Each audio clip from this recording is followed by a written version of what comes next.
Olá, tudo bem? Começa agora mais um Conversas na Crise Depois do Futuro, uma iniciativa do Instituto de Estudos Avançados da Unicamp e do UOL, hoje entrevistando o jornalista Juca Kfouri. Participam da entrevista o jornalista Eugênio Butti e o ex-reitor da Unicamp, presidente do Conselho Científico e Cultural do IDEA, Carlos Vogt, a quem eu passo a palavra para apresentar quem não precisa de apresentação, que é o nosso querido Juca Kfouri. Carlos. Muito bem. Juca, bem-vindo. Maravilha. Juca Kfouri, José Carlos Amaral Kfouri, conhecido e muito conhecido como Juca Kfouri, é, sem dúvida, um dos maiores, dos mais importantes jornalistas esportivos no Brasil. Formou-se em Ciências Sociais pela Universidade de São Paulo, em 1974. Em 1970, cursando ainda a graduação, foi convidado a trabalhar no Departamento de Documentação, o DEDOC, da editora Abril, e apaixonado por futebol desde garoto, pouco tempo depois, em 74, tornou-se chefe de reportagem da revista Placar. Cerca de 40 anos de carreira jornalística o levou ao diretor das revistas Placar, Playboy, colunista dos jornais Lance e O Globo, e como comentarista esportivo, passou por várias redes de televisão, entre elas a TV Tupi, a Record, o SBT, a Rede TV, a TV Cultura, TV Globo, a SPN Brasil, e atualmente é comentarista da rádio CBN, colunista do jornal Folha de São Paulo, por onde passou várias vezes, e do portal UOL. No UOL, apresenta o podcast semanal Posse de Bola, ao lado de Mauro César Pereira, Arnaldo Ribeiro e Eduardo Tironi. É autor dos livros Emoção Corinthians, da Brasiliense, de 82, Corinthians, Paixão e Glória, da DBA, de 95, Meninos Eu Vi, Lance 2005, Passe e o Gol, Papagaio 2005, Por que Não Desisto, Futebol, Dinheiro e Política, de Zal, e Confesso que Perdi, Memórias, Companhia das Letras, de 2017. Juca Kfouri, bem-vindo ao Depois do Futuro, Conversas na Crise. Muitíssimo obrigado, professor Carlos Vogt. Eu estou entre amigos e entre pessoas que eu admiro, e muito. Velho Marcum, companheiro de lutas de 50 anos atrás. Eugênio Butti, com quem eu tive o prazer inenarrável de trabalhar durante um bom período na revista Playboy, que hoje desempenha um papel absolutamente essencial para clarear mentes na luta política deste país. Tornou-se realmente uma voz absolutamente qualificada na defesa da liberdade de imprensa. E você, professor, que sabe perfeitamente, estivemos juntos quando você e Alberto Dines fundaram na Unicamp o magnífico Labjor. Eu tive o prazer de, durante um bom período, e foi dos períodos mais gratificantes da minha vida, em sair toda quinta-feira de São Paulo e passar a tarde dando aula na Unicamp. Portanto, eu diria que essa situação de entrevistado por vocês é até um pouco incômoda, porque, na verdade, eu tenho perguntas a fazer a cada um de vocês. E estou vendo que essa coisa pode tomar um rumo que seja o inverso, de vocês me perguntarem. Quando eu não souber responder, eu devolvo a pergunta e quem me perguntou que responda. Estou às ordens. A primeira é fácil. É de um assunto que eu domino zero e que você conhece bem. E eu confesso que fui ler o noticiário mais recente sobre essa questão para justamente fazer a entrevista e fiquei surpreso, embora, obviamente, acompanhando o Noticiário do Brasil, eu já via isso, mas é o tamanho da encrenca que o futebol brasileiro está vivendo, né?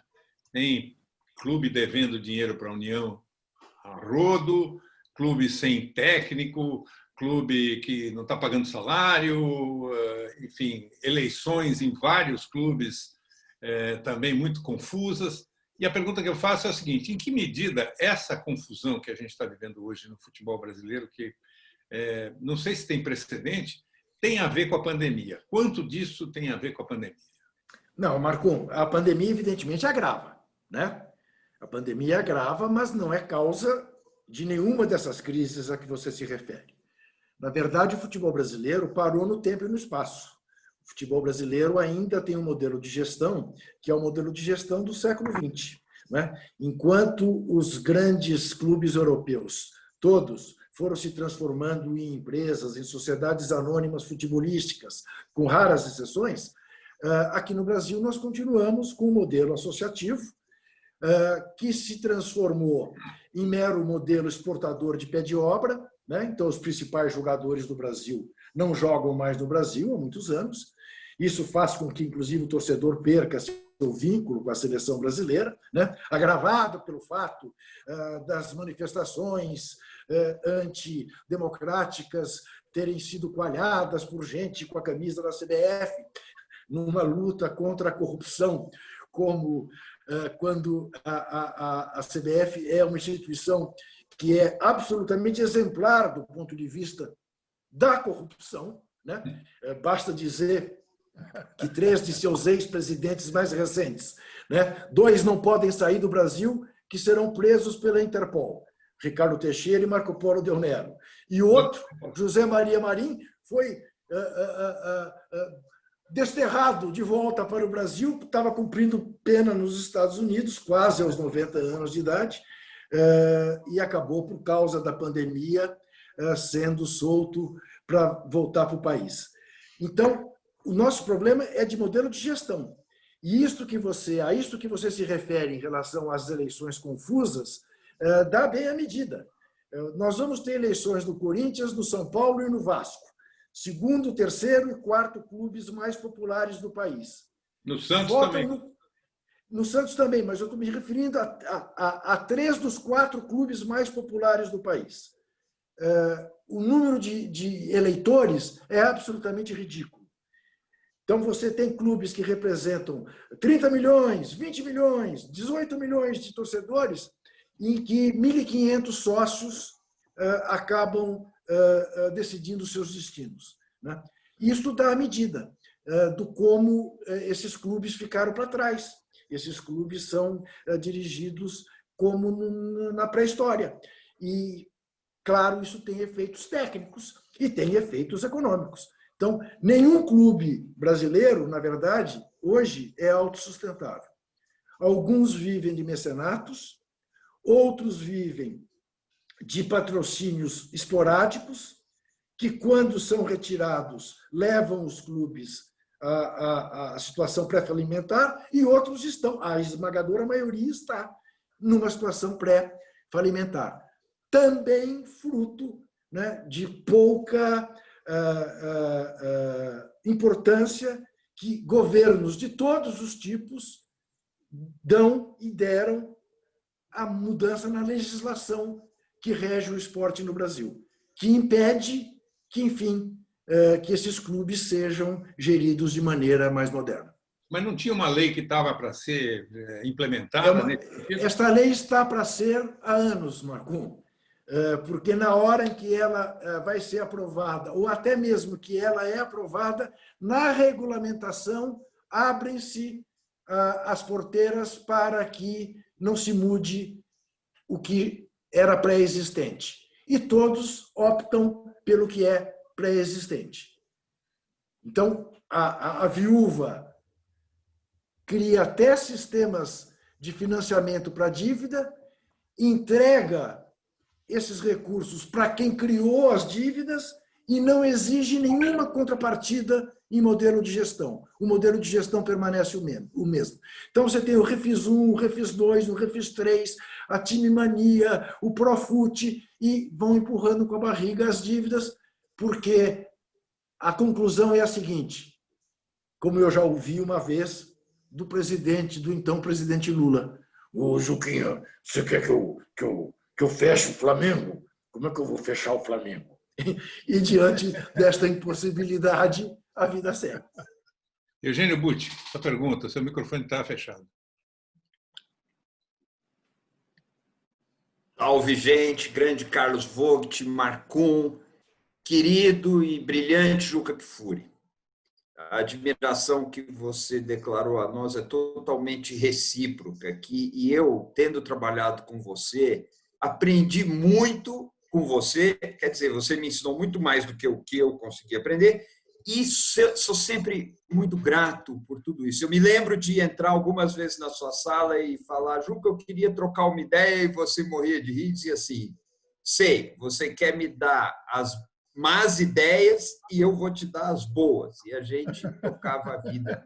Eu acho que, assim, trabalhando com você na Playboy, eu vi de perto que você é um multi-instrumentista do jornalismo, né? É claro que você se notabilizou no futebol e nos esportes, mas e com muito mérito, porque, na verdade, a sua notoriedade vem de uma investigação, de um jornalismo investigativo que ainda era uma prática rara no Brasil e que desbaratou tanta coisa que nós vemos as consequências até hoje. Mas você cobria muitas áreas e eu aqui eu não sei o que eu pergunto primeiro. Por exemplo, Carlos Zéfiro, que você encontrou, mas eu acho que eu vou numa história que sai um pouquinho do jornalismo e a história é muito boa. Quando o Fernando Henrique foi eleito, e qualquer coisa você vai me corrigir, ficou uma conversa entre a eleição e a posse de que você poderia ser o ministro dos esportes, o que seria uma escolha que eu, na época, aplaudiria, até hoje. E começaram umas conversas. E lá pelas tantas surgiu a história do Pelé. O Pelé foi, então, o ministro. E você, a não ser que eu esteja errado, mas do que eu me lembro bem, você articulou esse contato e intermediou algumas conversas. E o Pelé foi ministro muito em função da sua, Juca, habilidade política. Qual que é o retorno ou a recordação que você tem desse período? Valeu a pena? Ou por que você não foi você mesmo ministro dos esportes, Juca Kfouri? Vamos lá, Eugênio. Primeiro, um rápido pitaco sobre o Zéfiro. Né? Zéfiro era, para quem não sabe, o autor dos famosos catecismos que serviram como introdução à educação sexual de algumas gerações neste país durante o período da ditadura. Era proibido, era chamado de catecismo, vendido dentro de revistas infantis, Almanaque do Capitão Marvel, do Super-Homem, o Pato Donald, enfim. E ninguém sabia quem era o autor, e quando eu assumi a Playboy, eu me dediquei a descobrir o autor e acabei descobrindo o senhor Alcides Caminha, que era um servidor público aposentado e que morria de medo de ter a sua identidade revelada, achando que perderia os salários dele como aposentado. Isto já em 91, ditadura superada. Se você me perguntar qual é a reportagem da qual eu tenho mais orgulho na minha vida, eu te direi que é esta. Até pelo fato de ter mostrado que jornalismo investigativo não era necessariamente um jornalismo para acabar com a vida de ninguém. Podia ser perfeitamente para enaltecê-lo. No caso do Zéfiro, assim se deu, porque eu não vou lembrar exatamente as datas, mas foi mais ou menos neste período de tempo e espaço. A reportagem saiu em outubro de 91 ou de 92. O Jô Soares o entrevistou em novembro. Ele foi convidado a ser paraninfo da turma de comunicação da UFRJ em dezembro. Foi homenageado numa feira de quadrinhos que houve no Rio, no Centro Cultural do Banco do Brasil, em janeiro do ano seguinte, e em março ele morreu, reconhecido publicamente. Então, eu tenho um grande orgulho dessa reportagem. O episódio com o Fernando Henrique foi o seguinte: de fato, um dia toco o telefone lá em casa, ele já eleito, e ele me liga e diz: eu queria que você viesse ser o secretário de esportes. Não era ministro, era secretário.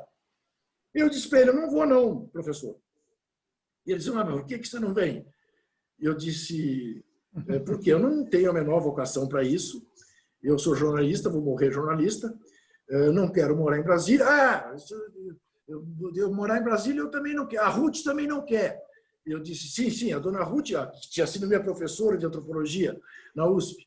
Você, a professora não quer, mas o senhor quer, né? Aliás, já mora em Brasília, né? Ele disse: mas Juca, você brigou essa vida inteira, estou te dando uma bazuca, você vai abrir mão dela? Eu disse: olha, primeiro que essa bazuca eu não teria a menor utilidade na minha mão. Como não teve na mão do Márcio Braga, como não teve na mão do Zico, que foram secretários de esporte, né? Um do governo Sarney e outro do governo Collor, já Brasil democratizado. Porque o secretário de esportes acaba não tendo nenhum poder. Se o João Avelange quiser falar com o senhor, vai falar direto com o senhor, vai passar por cima de mim. Só tem uma pessoa no Brasil sobre a qual ninguém passaria, mas não como secretário de esporte. Se fosse ministro. Ele disse: quem? Eu disse: o Pelé. E deu-se um silêncio do outro lado. Ele falou: não, mas isso seria extraordinário. Eu falei: pois é. Crie um ministério extraordinário e a gente tenta fazer... Mas eu não conheço o Pelé. Ele disse: mas eu conheço o Pelé e te conheço, eu faço essa ponte. E, de fato, o Fernando Henrique pediu um encontro com o Pelé. Esse encontro se deu na minha casa. O Pelé entrou no meu prédio, deitado no banco de trás do meu carro, coberto por um paletó, e saiu no carro da minha mulher, porque a imprensa estava na porta. Porque o Fernando Henrique foi em casa e a justificativa é que ele tinha ido na minha casa pagar uma aposta para um ex-aluno. E ninguém acreditou, evidentemente. Todo mundo achou que ele ia lá me convidar para ser o homem de esportes do governo dele. Assim se deu. Muito bem. O Pelé foi um avanço, porque o Pelé fez a chamada Lei Pelé. E, nesse aspecto, cumpriu o papel dele. Agora, Eugênio, se você me pergunta que balanço eu faço na minha vida desse episódio, eu te diria que preferia não ter feito, tá? Porque eu acabei extrapolando o meu papel de jornalista, né?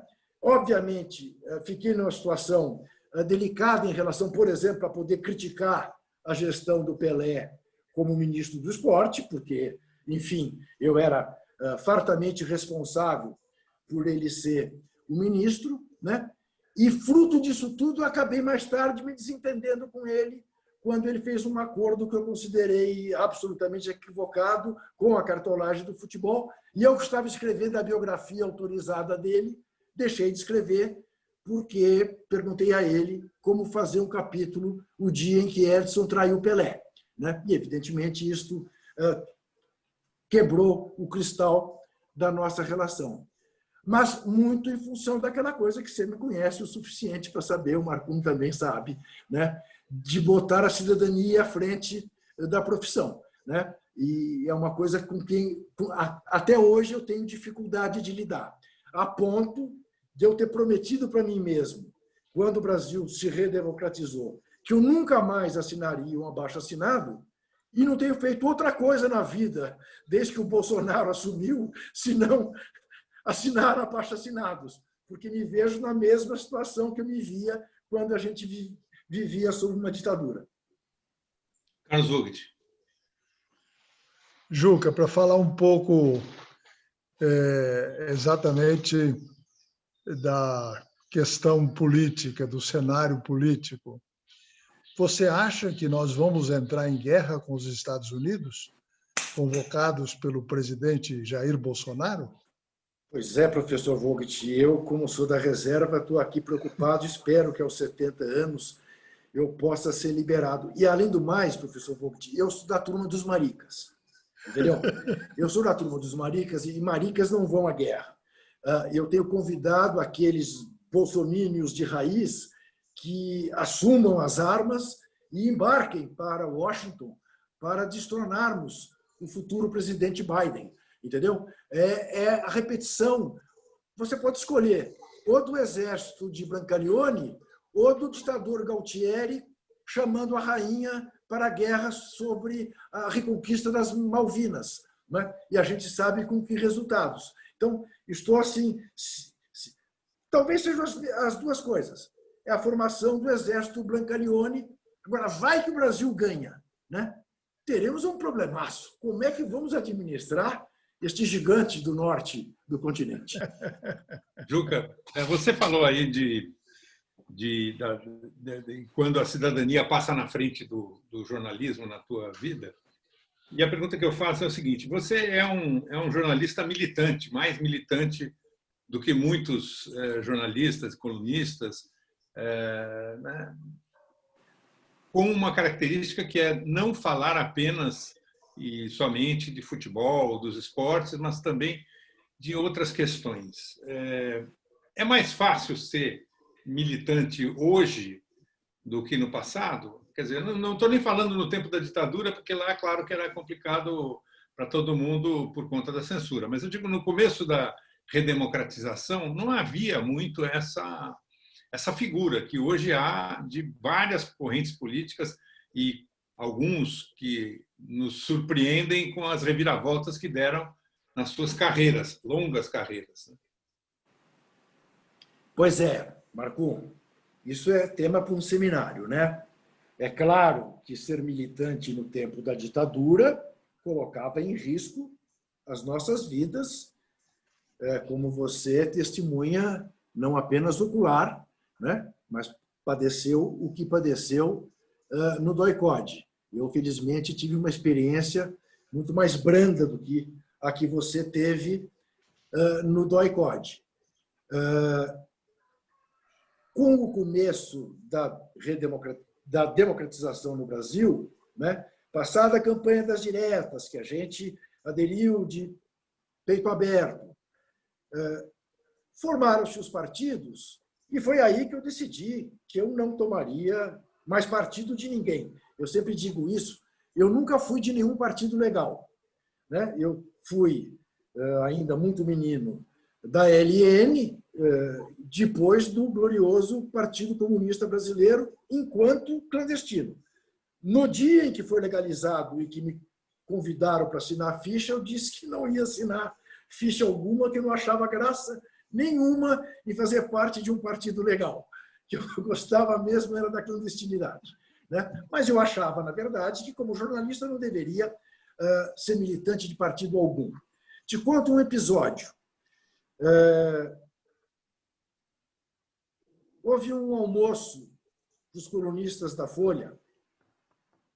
Eu tive um problema de saúde, quase morri, passei 3 meses fora de combate e fui convidado para um almoço dos colunistas da Folha, em que, para minha surpresa, o Otávio Frias Filho, que hoje faz muita falta no Brasil, tinha convocado o almoço para me fazer uma homenagem. Durante o período que eu estava morre, não morre no hospital, houve o FIFA-Gate e houve a prisão do Marim, a desgraça do Ricardo Teixeira e tudo mais. E o Otávio quis me fazer uma homenagem e, na frente de todos os colunistas da Folha, pediu a palavra para dizer que aquele almoço era em minha homenagem, porque ele mesmo, durante muito tempo, achava que eu, às vezes, pesava a mão nas denúncias que fazia na Folha contra a cartolagem brasileira e que ele estava vendo que eu até tinha sido moderado, que o escândalo era muito maior, mas que queria fazer a questão de me homenagear por ter, durante tantos anos, levado aquelas denúncias ao leitorado da Folha.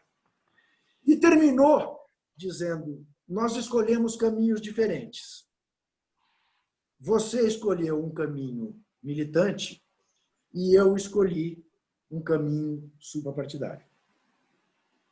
Quando ele acabou de falar, houve palmas, eu virei para ele e disse: Otávio, eu queria lhe dizer que eu preferia não ser homenageado desta maneira, porque você está dizendo que eu escolhi um caminho militante, e eu quero deixar claro para você que o caminho que eu escolhi não refresca para lado algum.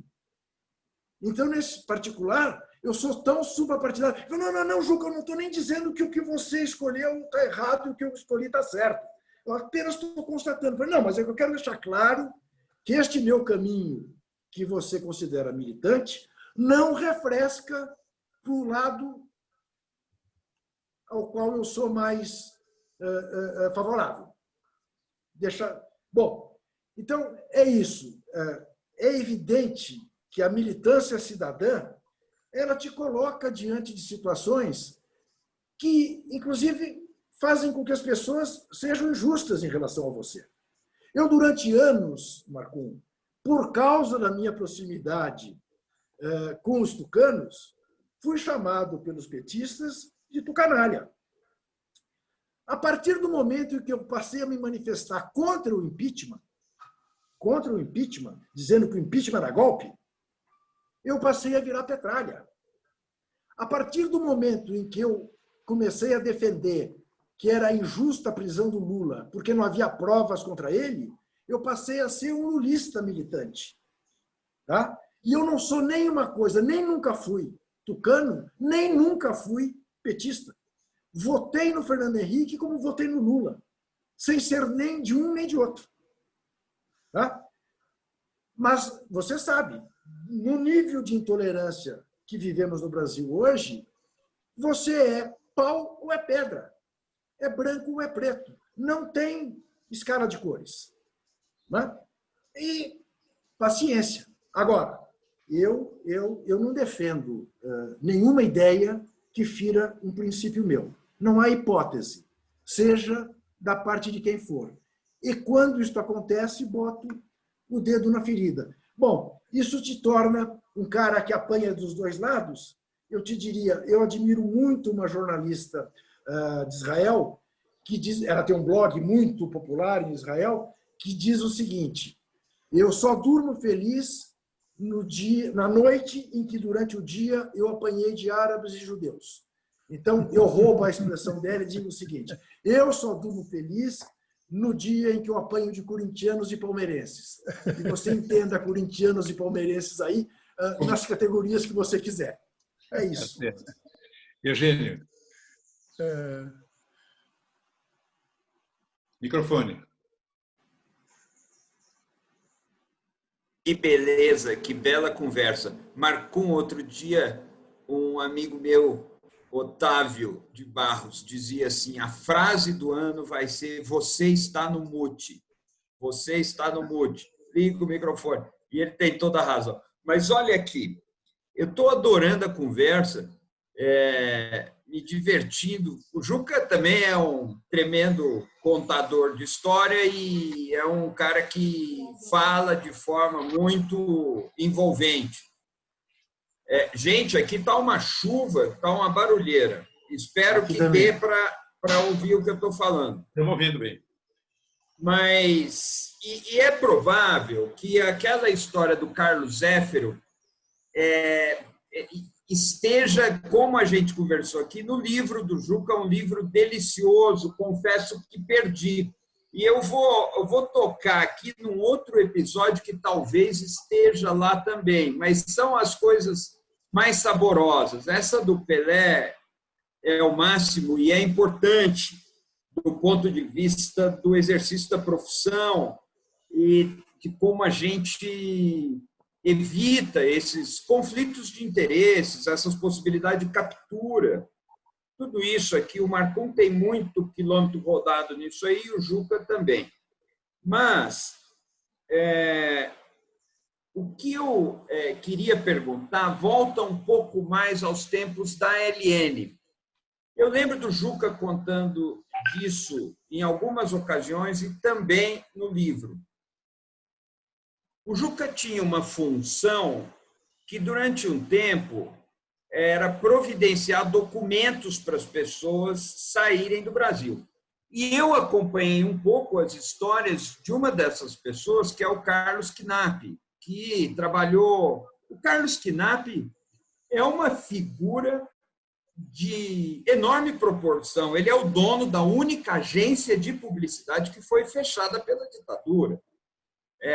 Ele era um publicitário importante, ganhava muito bem, tinha uma Mercedes, ele conta isso e morre de rir, e ele escondeu o Marighella na casa dele durante um tempo.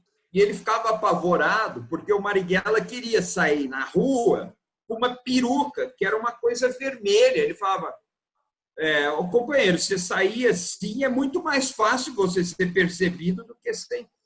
Pois lá pelas tantas, a história é cumprida, o Carlos Knapp, depois de todas as complicações, precisa fugir do Brasil. Creio que foi o Paulo de Tarso Venceslau que foi de motorista ou foi na escolta dele. E o Juca teve um papel nessa história. Eu queria que o Juca contasse isso. Então, com o Knapp foi o seguinte, era uma dificuldade. De fato, eu tinha 18 anos de idade, eu era uma criança. Imagine, isso dá medida, aliás, né, Eugênio, do tamanho do nosso equívoco, da nossa ilusão, né? O que a indignação e a sensibilidade levam a gente a cometer, né? Eu dirigia para o velho, para o Toledo, o Joaquim Câmara Ferreira, que era o braço direito, né, do Marighella. Imagina, um garoto de 18 anos de idade, né, recém tinha tirado a carteira de motorista. Eu fazia exatamente isso, eu era chamada área de apoio, né? Eu fazia documentos, ajudava a confecção de documentos. E o Knapp era um problema, né? Porque o Knapp teve paralisia infantil, então ele tinha uma perna mecânica. Tirá-lo do Brasil era muito difícil, porque ele mancava, né? E ele foi lá, no meu aparelho, para fazer a foto do passaporte, né? Que nós acabamos, se eu não estou enganado, a gente acabou tirando o Carlos de navio, porque achou que ninguém, o DOPS do Diaba 4, não estaria de olho num cruzeiro, num navio 5 estrelas para lugar nenhum. Estava de olho nos aeroportos, na fronteira com o Uruguai e tal, mas num cruzeiro saindo do Porto de Santos, não.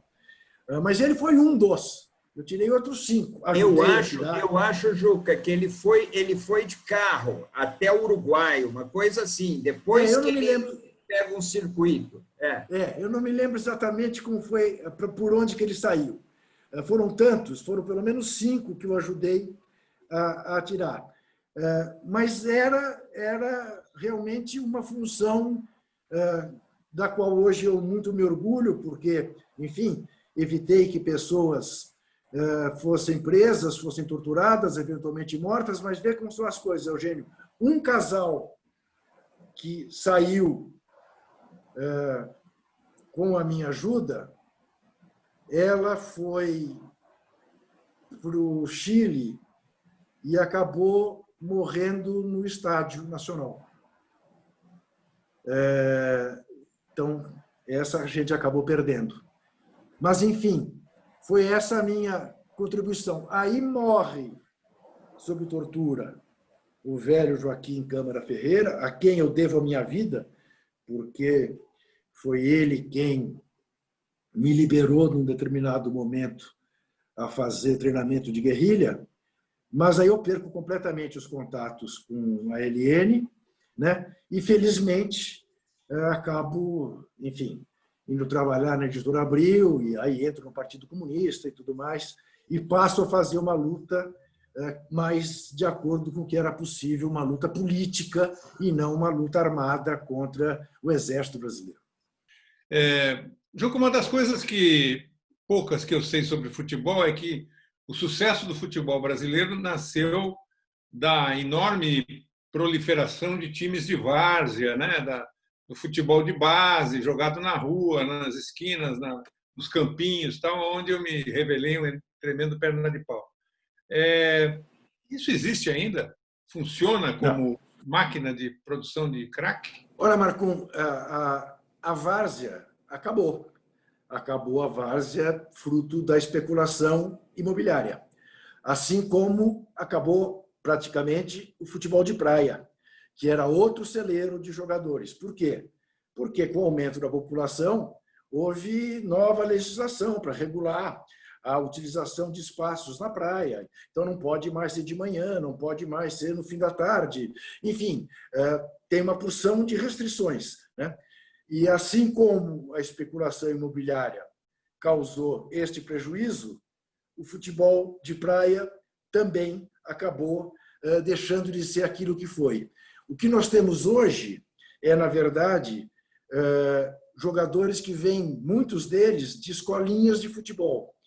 E você sabe que quem pode matricular seus filhos em escolinhas de futebol já fazem parte de uma classe média. Não é aquela coisa que você tinha na várzea ou no futebol de praia, né, dos excluídos participando de uma e de outra coisa. E isso é tão verdadeiro que a gente observa hoje em dia um certo embranquecimento do futebol brasileiro. Não é à toa, e você há de se lembrar, por menos que você acompanhe futebol, da fabulosa seleção brasileira de 82, que perdeu a Copa na Espanha, mas ali os melhores jogadores e ídolos das torcidas mais populares do Brasil eram o Zico, o Sócrates e o Falcão. Todos eles brancos e vindos da classe média. Então, são os problemas que o progresso nos traz.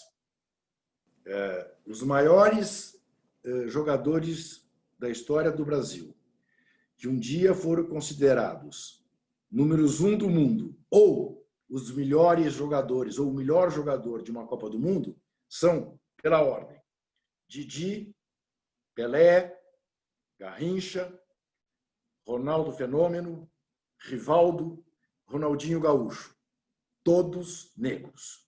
O único branco jogador brasileiro que um dia foi considerado melhor do mundo foi o Kaká, que não se compara com esses. É o único branco.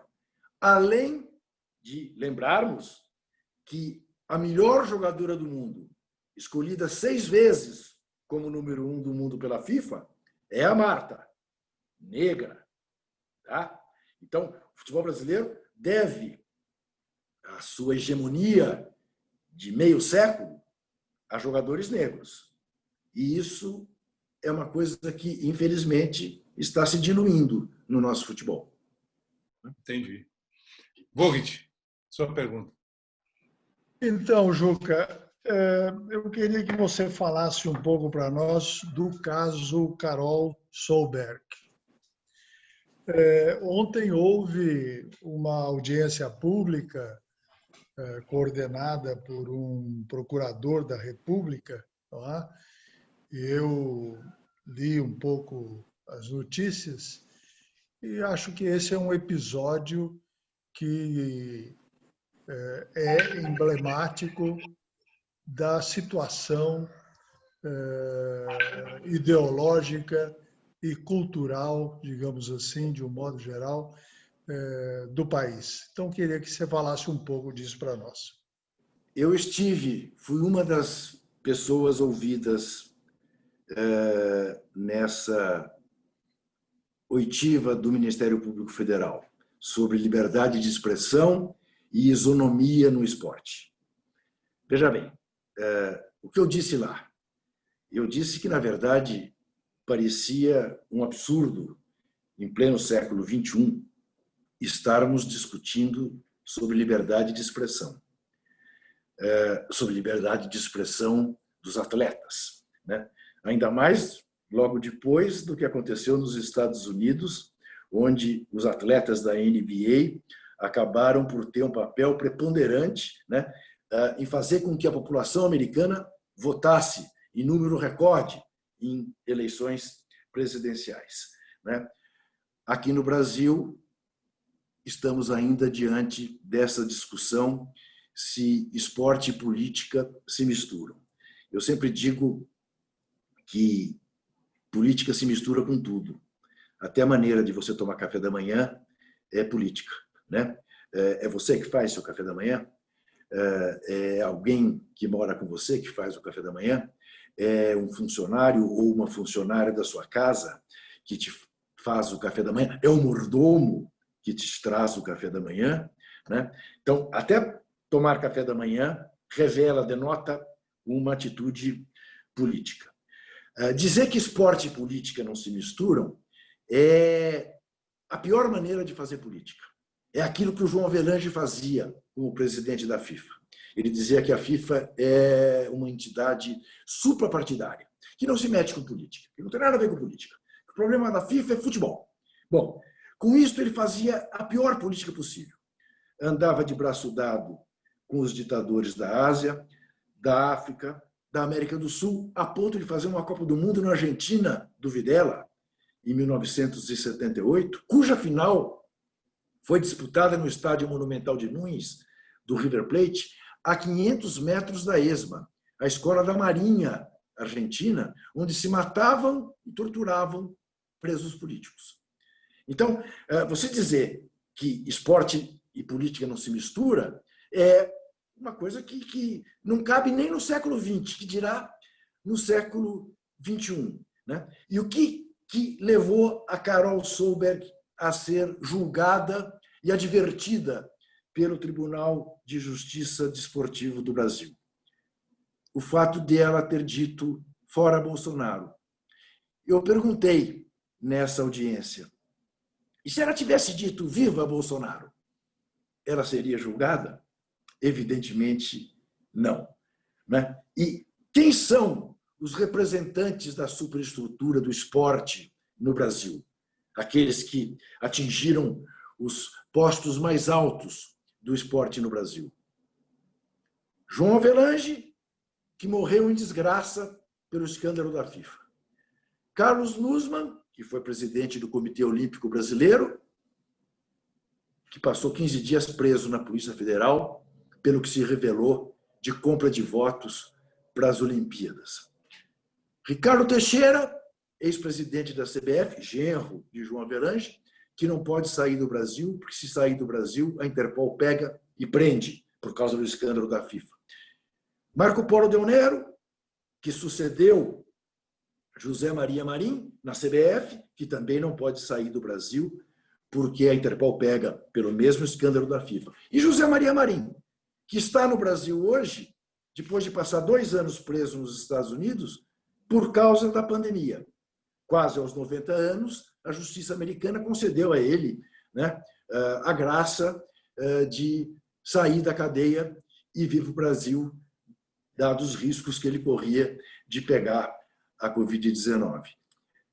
Então, isso te dá a medida, né, da hipocrisia que é dizer-se que não pode se manifestar politicamente, que o atleta tem que ficar calado. E quero deixar claro uma coisa, né?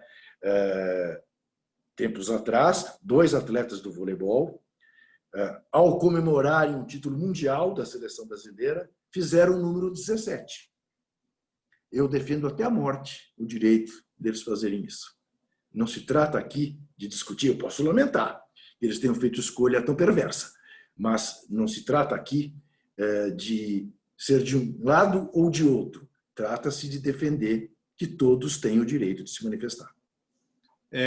Você fez grande parte da sua carreira na Editora Abril, que eu passei por lá meio que lateralmente, colaborando na Playboy e também antes na Abril Vídeo, né, que foi uma tentativa da Editora Abril de fazer uma televisão. não deu certo, mas funcionou, foi muito interessante. E eu considero que foi o meu melhor patrão. A Editora Abril foi a empresa que mais generosa naquela época com os seus funcionários. E hoje você opera em vários campos, né? Você é colunista da Folha, tem podcast no UOL, na TVT, na CBN, quer dizer, tem que equilibrar vários pratos. E a pergunta que eu faço é o seguinte: o que recomendar para quem hoje está sonhando em ser jornalista? Como fazer a carreira? Então, esse momento é um momento muito ruim, né, para o mercado jornalístico, porque existe um desemprego em massa. Eu me acostumei a dizer durante anos que eu não conhecia ninguém bom que ficasse muito tempo desempregado, e hoje em dia, infelizmente, tem dezenas de ótimos jornalistas desempregados, né? Jornalistas que eu contrataria para um jornal que eu lançasse, para uma revista que eu fizesse, para um programa de televisão que eu fosse organizar, porque o mercado está do jeito que está, né? Não apenas por causa da crise econômica, mas também por causa dessa dificuldade até hoje dos meios tradicionais de imprensa conviverem, né, com as redes sociais e com o fenômeno da internet. Mas, enfim, é claro que, ao mesmo tempo que você tem hoje facilidades da democratização do acesso, né, ao exercício da profissão, essa democratização não é proporcional à possibilidade de você se remunerar por esses meios. Então, a escolha hoje, né, de ser jornalista profissional é uma escolha difícil, é uma escolha arriscada. Agora, eu digo sempre o seguinte, né? Realize seus sonhos, brigue por realizar seus sonhos. Se o que você quer na vida é ser jornalista, enfrente essas barreiras todas, né? Tenha competência, tenha talento, que você as vencerá. Vou deixar isso como última pergunta, vou tomar a liberdade de fazer mais uma, que é o seguinte: em relação ao Brasil 2022, você é otimista? Então, eu digo sempre que quem é otimista em relação a 2022 está muito mal informado, né? Mas eu não sou um cara pessimista, ao contrário, né? Eu sou gramsciano, né? Pessimista na análise, otimista na ação. E eu diria o seguinte: temos sinais, né? Esse recente, né, do encontro do Ciro Gomes com o Lula é um sinal. Eu tenho cunhado repetido uma frase, que sou a favor de uma frente ampla, tão ampla até doer. O que isso significa? Que eu acho que nós temos o desafio, até 2022, desafio que nós não fomos capazes de vencer para as eleições municipais pelo país afora, de mostrar àqueles que votaram no Bolsonaro, não os bolsominions de raiz, porque esses, sei lá, 10% dos eleitores do Bolsonaro são incorrigíveis, né? Não há muito como dialogar com quem acredita que a Terra seja plana, que a Covid é uma gripezinha, que a vacina chinesa é mortal. É difícil você conversar com essa gente. Mas tem a esmagadora maioria que votou nele por circunstâncias, votou porque contaminada, né, pelas campanhas de mídia massacrantes que houve, né, contra os progressistas.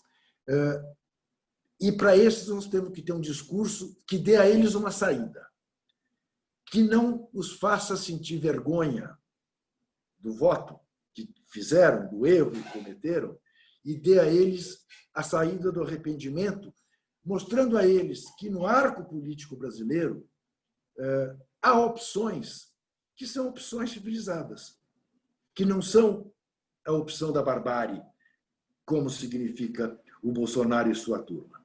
Que à direita existem candidatos civilizados. É claro que eu preferia que todos votassem no meu candidato, mas não se trata de tentar convencê-los a votar em quem eu vou votar, mas sim em votar em quem não seja contra a democracia, que não seja contra a vida, né? Que não exerça a necropolítica que nós temos hoje no governo federal. Eu acho que esse é o nosso desafio. Se a gente for capaz de sair da bolha, né, e conversar com essas pessoas, nós faremos um 2022 que recoloque o Brasil numa trilha civilizada. Juca, muito obrigado pela sua entrevista. Agradeço muito ao Eugênio e ao Carlos Vogt, e a você que nos acompanha, e nós voltaremos na próxima semana com mais um Conversas na Crise depois do futuro. Depois do futuro. Uma ótima semana. Até lá. Tchau. Qual